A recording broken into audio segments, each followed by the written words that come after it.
नमस्कार, स्वागत है आप सभी का। आप देख रहे हैं लोकतंत्र और मैं हूं आपके साथ कुमार कुणाल धीरज। आज के हमारे टॉपिक है कटघरे में सिद्धारमैया। जी हां, जमीन आवंटन मामले में जांच का सामना कर रहे सीएम सिद्धारमैया के इस्तीफे की मांग अब जोर पकड़ने लगी है। कर्नाटक के राज्यपाल थावरचंद गहलोत ने मुख्यमंत्री के खिलाफ केस दर्ज करने की अनुमति देने के बाद भारतीय जनता पार्टी और कांग्रेस दोनों आमने सामने आ गए हैं। बीजेपी सिद्धारमैया के इस्तीफे की लगातार मांग कर रही है और येदियुरप्पा के नीतिगत इस्तीफे की याद दिलाई जा रही है। वहीं कांग्रेस पूरे प्रकरण को साजिश करार दे रही है। आज लोकतंत्र में कर्नाटक के इसी सियासत को समझने की कोशिश करेंगे।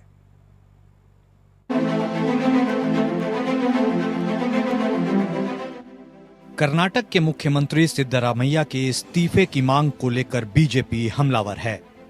यह मामला मैसूर शहरी विकास प्राधिकरण की तरफ से सिद्धारमैया की पत्नी पार्वती को आवंटित की गई जमीन से जुड़ा है।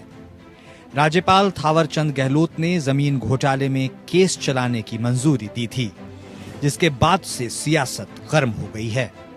सिद्धारमैया ने मैसूर शहरी विकास प्राधिकरण से संबंधित कथित करोड़ों के घोटाले में उनके खिलाफ मुकदमा चलाने की मंजूरी देने वाले राज्यपाल के आदेश को रद्द करने की मांग करते हुए हाईकोर्ट का रुख किया, जिस पर सुनवाई करते हुए कर्नाटक हाईकोर्ट ने कहा है कि जब तक सुनवाई जारी है सिद्धारमैया पर कार्रवाई नहीं हो।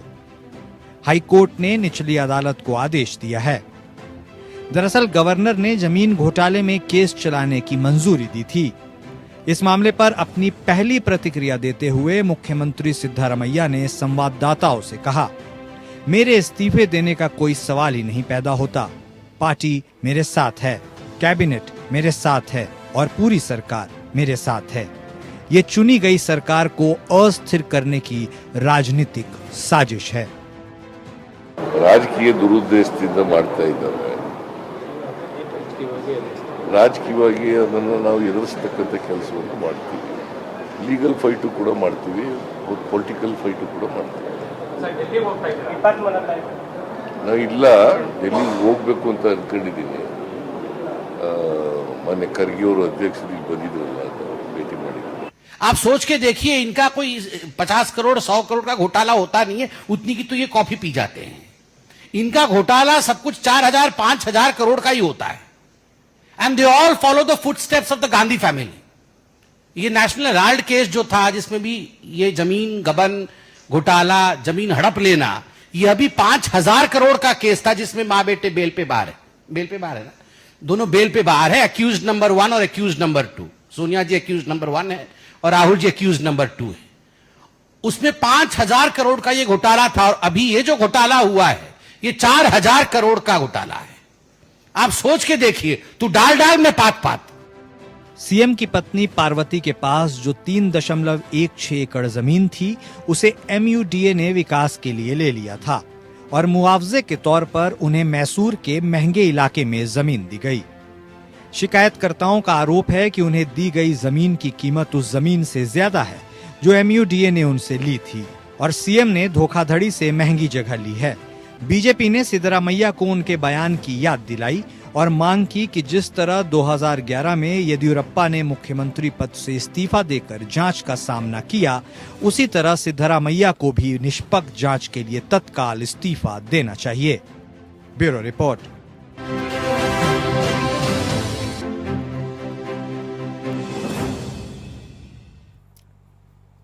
तो इस घोटाले में कौन सी राजनीतिक साजिश छिपी है, इसके ऊपर से पर्दा हटना भी बाकी है। लेकिन राजनीति अपने पूरे चरम पर है। जिस तरह से राज्यपाल ने जांच के आदेश दे दिए और उसके बाद सिद्धारमैया का हाईकोर्ट मूव करना और हाईकोर्ट से यह स्पष्ट निर्देश जारी होना कि जब तक सुनवाई जारी रहेगी तब तक निचली अदालतें सिद्धारमैया के ऊपर कोई कार्रवाई ना करे, अपने आप में एक अबूझ सी पहेली बनती जा रही है। ये पूरी लैंड स्कैम का जो मामला है, इसमें क्या कुछ निकल कर आता है, यह देखना बेहद दिलचस्प होगा। लेकिन जिस तरह से MUDA के भी रोल को कटघरे में खड़ा किया जा रहा है, उस पर भी कई सवालिया चिन्ह लगे हैं।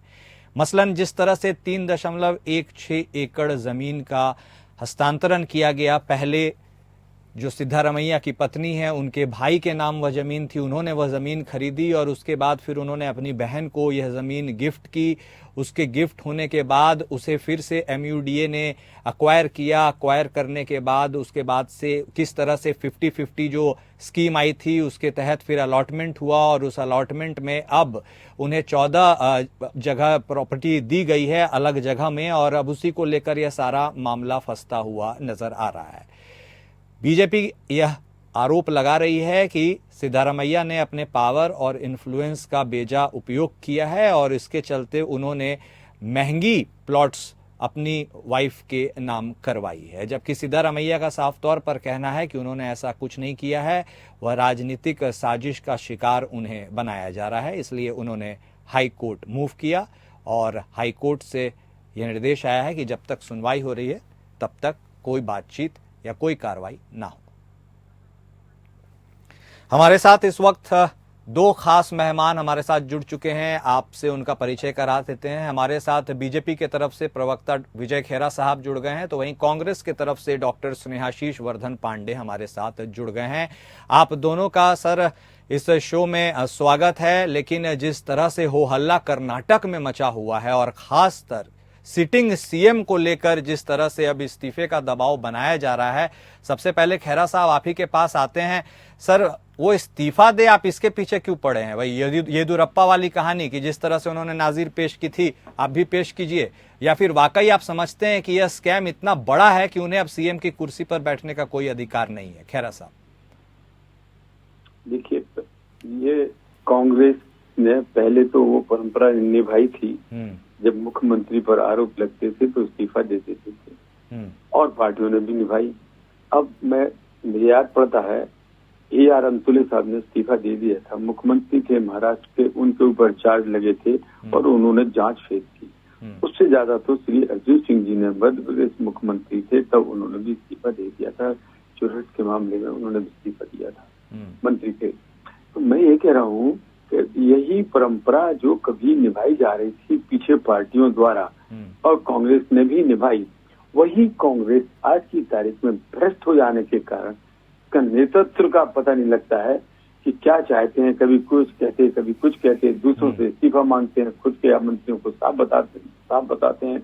अब जब ये सामने रिकॉर्ड के ऊपर आया है कि साली ने वो जमीन में हेराफेरी की थी, जब रिकॉर्ड में आया कि फिर उनकी पत्नी ने ये अपने नाम कराई, अब ये सब सामने जब आ रही है चीजें, वो भी बेशकीमती जमीन 3.6 एकड़ जो भी थी, 3 एकड़ से ज्यादा थी।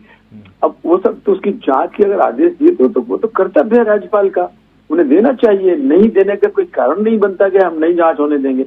अब जांच आपके सामने आ रही है, प्रमा फेसाई सामने दिखाई दे रही है और इस तरह इस्तीफे होते रहे हैं, तो ये चिपके हुए हाई कोर्ट गए।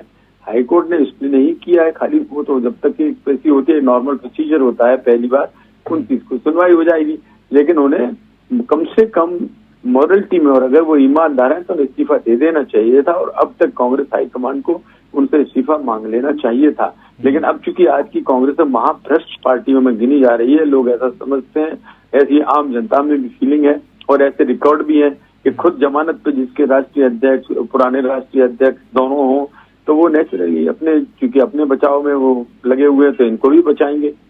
ये ठीक नहीं है। ठीक है डॉक्टर स्नेहाशीष साहब, साफ तौर पर आपने सुना बीजेपी प्रवक्ता को नैतिकता के आधार पर इस्तीफे की मांग कर रहे हैं। हालांकि सिद्धारमैया साफ तौर पर कह रहे हैं कि उनके खिलाफ एक राजनीतिक साजिश है, उन्हें बलि का बकरा बनाया जा रहा है और राज्य को अस्थिर करने के लिए बीजेपी का ये एक कुत्सित प्रयास है। आप अपना स्टैंड भी क्लियर कर दीजिए पांडे साहब। देखिए, चयनित सरकारों को अस्थिर करने की भारतीय जनता पार्टी की नीति के तहत यह आरोप प्रत्यारोप का दौर चला है और इसमें धीरे धीरे आपको भी मालूम है कि प्रत्येक राज्यों में राज्यपाल जो होते हैं वो प्रथम व्यक्ति होते हैं। वो चाहते हैं कि वहाँ के शासन प्रशासन को केंद्र से जोड़ें, लेकिन यहाँ की स्थिति ये बनाई हुई गई है कि पूरे देश में राज्यपालों की स्थिति ये हो गई है कि वो चाहते हैं कि कैसे सरकारों को अस्थिर किया जाए। राजभवन से खेल किए जाते हैं और उसमें भारतीय जनता पार्टी के नेताओं के इशारों पे होते हैं, सिर्फ नेतृत्व के इशारों पे होते हैं और ये एकदम पूरी तरीके से एक प्रक्रिया हो गई है।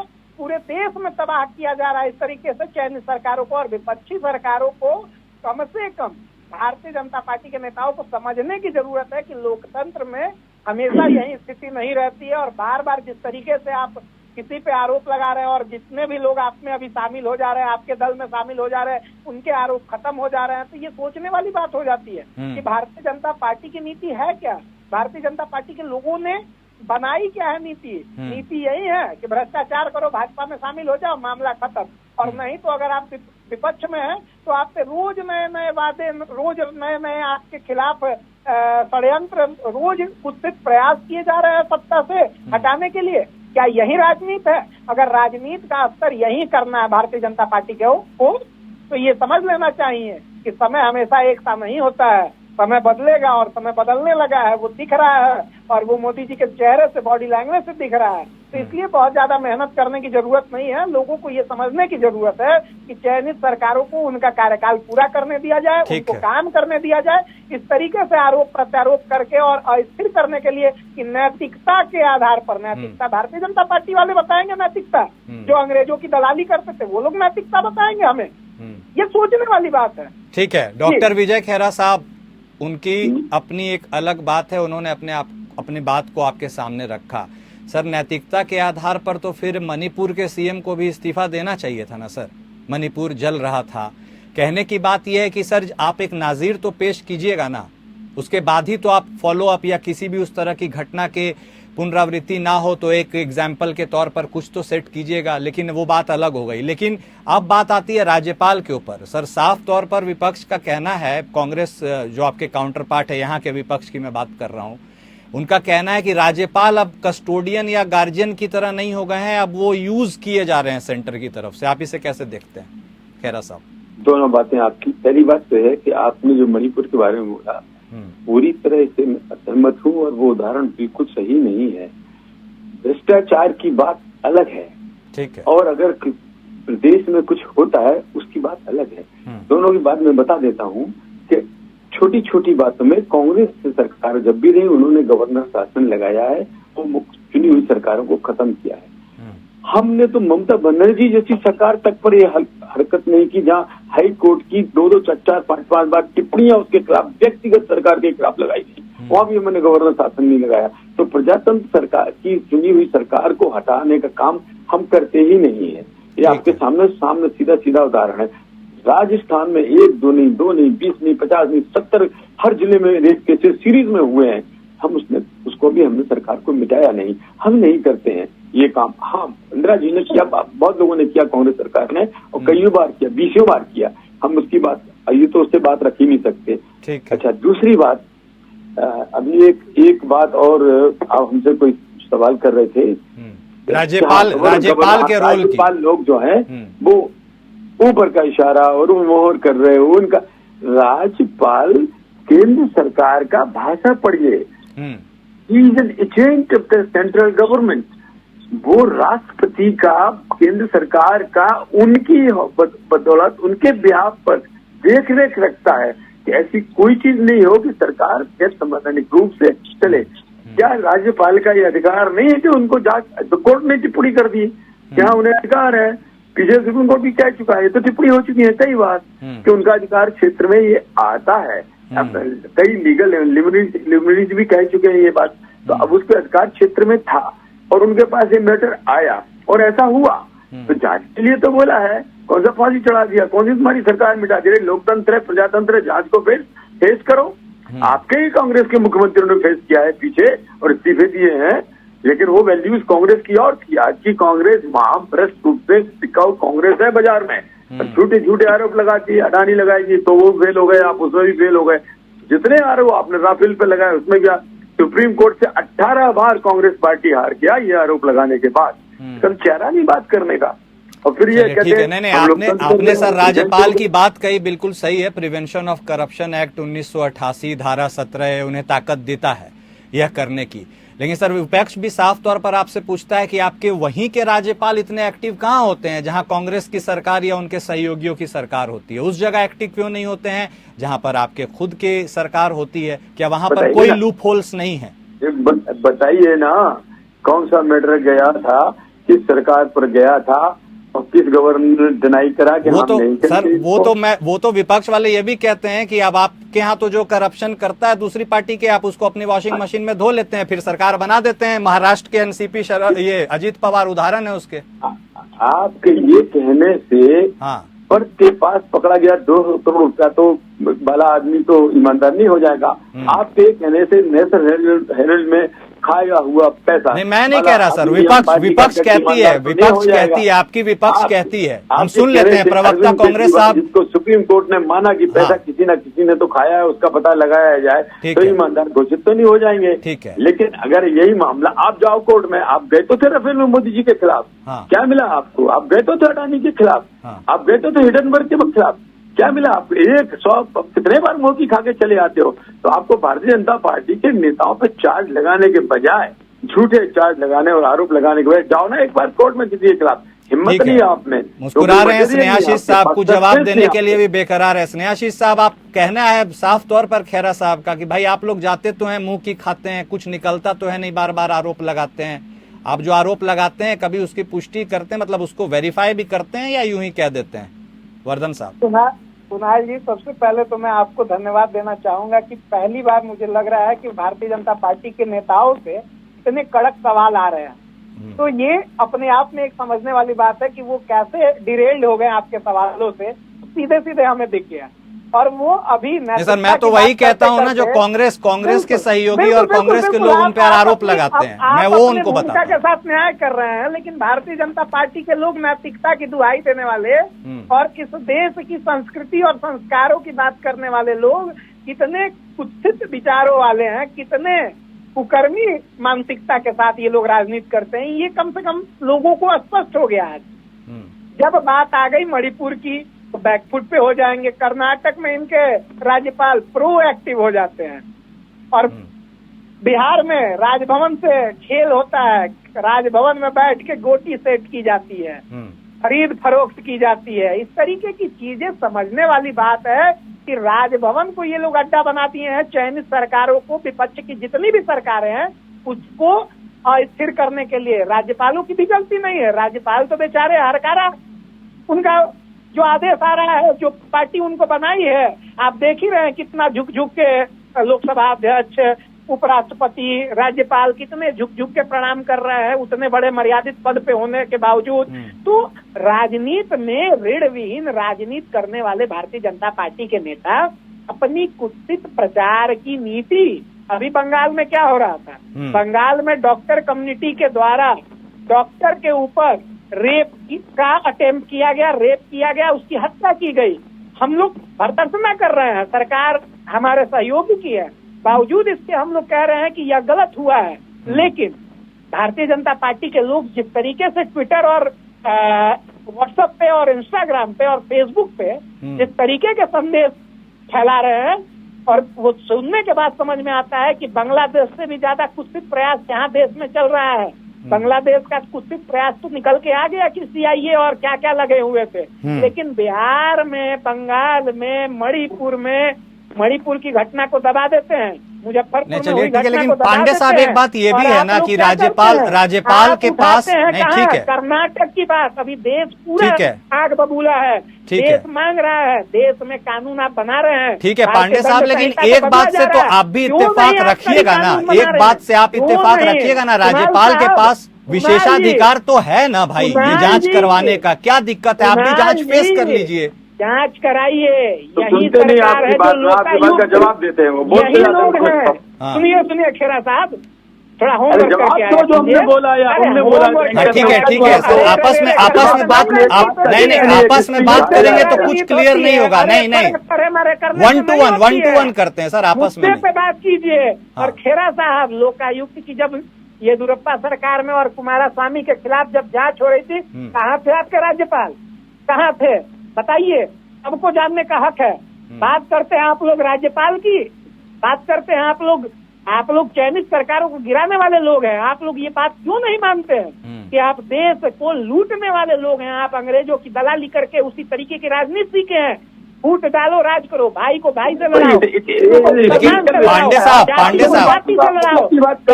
पांडे साहब, आप तो कम से कम नैतिकता की बात नहीं करते हैं। एक मिनट, खेरा साहब आ रहे हैं आपके पास। पांडे साहब, लेकिन आपके जो एमएलसी हैं, सुन लीजिए सर, आप भी सुनिए।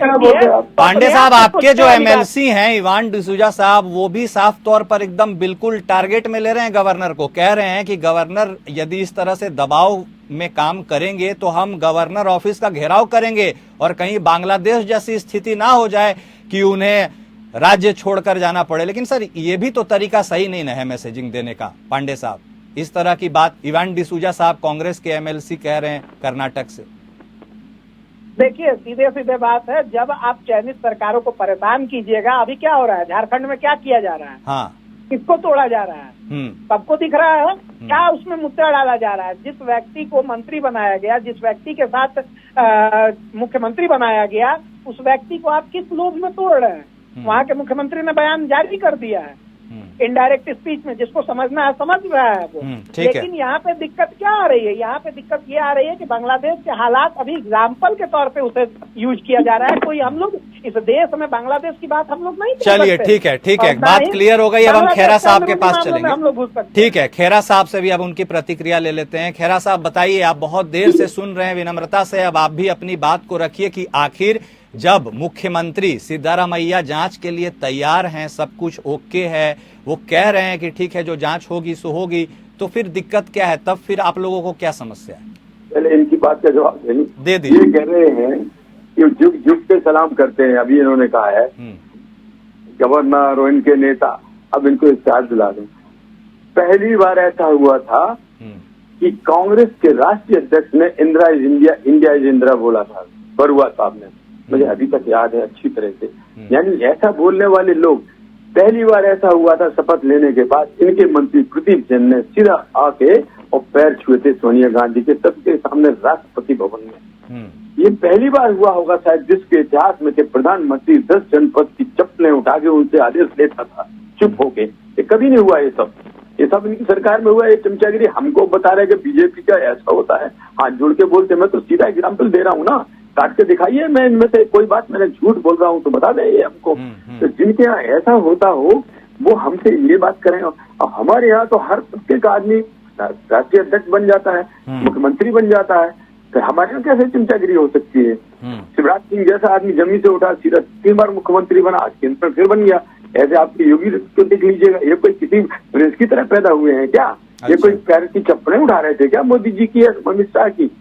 क्या बात कर रहे हैं आप? एक नहीं, मैं 1000 एग्जाम्पल दे सकता हूँ। लेकिन हमने ये बताया कि कांग्रेस जो बनी थी वो रास्ते से पूरी भटक चुकी है। ये कांग्रेस न जनता की है, न प्रजातंत्र में विश्वास रखते है, सिर्फ भ्रष्टाचार में और चंपूगिरी में विश्वास रखती है। अरे 20 नेता थे, आपको खड़गे क्यों मिले?